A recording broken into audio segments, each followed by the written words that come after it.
அரசு மற்றும் அரசு நிதியுதவி பெறும் பள்ளிகளில் 2026-27 கல்வி ஆண்டில் 11ஆம் வகுப்பு பயிலும் சுமார் 5.32 லட்சம் ஜென்சி இளம் தலைமுறை மாணவர்களுக்கு 277 கோடி ரூபாய் மதிப்பீட்டில் ஹெல்மெட் மற்றும் வாட்டர் பாட்டில் வசதிகளுடன் கூடிய நவீன பிராண்டட்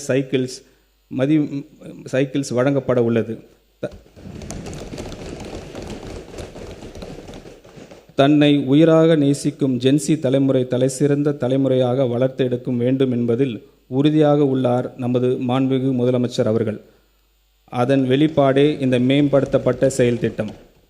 இந்த திருத்த வரவு செலவு திட்ட மதிப்பீடுகளில் பள்ளி கல்வித்துறைக்கு 44,527 கோடி ரூபாய் ஒதுக்கீடு செய்யப்படுகிறது.